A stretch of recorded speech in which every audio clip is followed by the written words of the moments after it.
Hello बच्चों, let's read this question. The question says, in the following question, a statement of assertion is followed by a corresponding statement of reason. Of the following statement, choose the correct one. Option A, both assertion and reason are correct and reason is correct explanation of assertion. Option B, both assertion and reason are correct but reason is not the correct explanation of assertion. Option C, assertion is correct but reason is incorrect. Option D, assertion is incorrect but reason is correct. Assertion: secondary rainbow is fainter than primary rainbow. Reason: secondary rainbow formation is four-step process and hence the intensity of light is reduced at the second reflection inside the raindrop.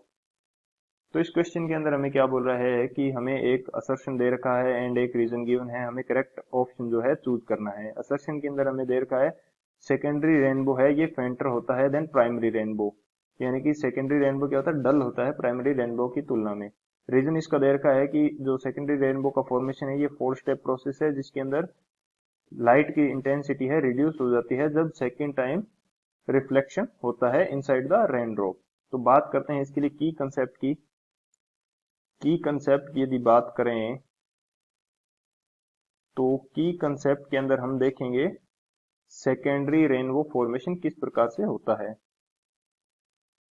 Secondary rainbow formation, secondary rainbow formation किस प्रकार से होगा। तो यदि मैं यहाँ पे एक वाटर ड्रॉपलेट बना लेता हूँ कुछ इस प्रकार से एंड इसके ऊपर रे ऑफ लाइट क्या है, कुछ इस तरह से इंसिडेंट हो रही है एंड जब ये सरफेस से टकराएगी तो यहाँ पे इसके लिए क्या हो जाएगा, रिफ्रैक्शन होगा एंड आफ्टर रिफ्रैक्शन ये रे ऑफ लाइट कुछ इस तरह से सेकंड सरफेस के ऊपर टकराएगी एंड यहाँ क्या हो जाता है, टोटल इंटरनल रिफ्लेक्शन। जब टोटल इंटरनल रिफ्लेक्शन हो जाएगा तो ये रे ऑफ लाइट वापस फर्स्ट सरफेस के ऊपर आके टकराएगी या साइड में थोड़ा टकराएगी, तो यहाँ पे फिर से क्या हो जाएगा हमारे पास टोटल इंटरनल रिफ्लेक्शन, जिसके कारण ये रे फर्स्ट सरफेस के ऊपर आके टकरा जाएगी एंड आफ्टर रिफ्लेक्शन ये रे कुछ इस तरह से इमर्ज आउट कर जाएगी। सो हमारे पास जो सेकेंडरी रेनबो है इसके अंदर यदि मैं यहाँ पे कंडीशंस लिखूं P, Q, R and S, तो जो P एंड S है, P एंड S यहाँ पे हमारे पास क्या हो रहा है, रिफ्रैक्शन हो रहा है। P एंड S पे हमारे पास क्या हो रहा है, रिफ्रैक्शन। एंड जो Q एंड R है, Q एंड R यहाँ पे हमारे पास क्या हो रहा है, TIR, यानी कि टोटल इंटरनल रिफ्लेक्शन हो रहा है। तो ये फोर स्टेप प्रोसेस हो गई जिसके कारण जो पॉइंट Q है एंड R है इसके ऊपर टोटल इंटरनल रिफ्लेक्शन हो रहा है। इसी तरह से यदि मैं बात करूं प्राइमरी रेनबो फॉर्मेशन की, तो ये मेरे पास क्या है, वाटर ड्रॉप। ये मेरे पास वाटर ड्रॉप है, इसको सही से बनाते हैं थोड़ा।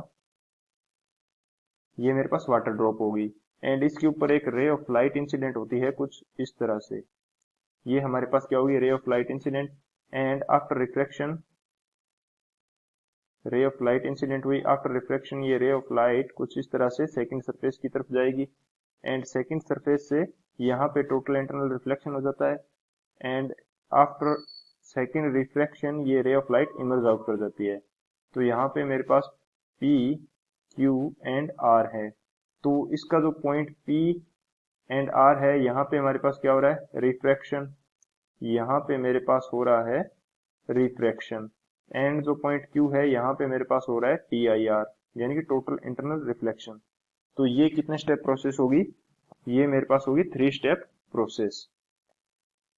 अब बात करते हैं, ये तो मेरा हो गया की concept and formation of secondary rainbow. अब बात करता हूं मैं सॉल्यूशन की। सॉल्यूशन की यदि बात की जाए तो जो हमारे पास सेकेंडरी रेनबो है, सेकेंडरी रेनबो, इसके अंदर हमारे पास दो बार TIR हो रहा है, two times TIR, total internal reflection जो है ये टू टाइम्स हो रहा है एंड प्राइमरी रेनबो के अंदर वन टाइम हो रहा था।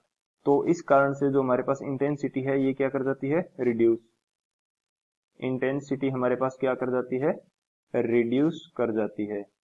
किसकी तुलना में, प्राइमरी रेनबो की तुलना में। तो अकॉर्डिंग टू असर्शन यदि बात करें तो जो हमारे पास असर्शन है ये करेक्ट हो जाएगा, क्योंकि सेकेंडरी रेनबो क्या है, फेंटेड हो जाता है प्राइमरी रेनबो की तुलना में।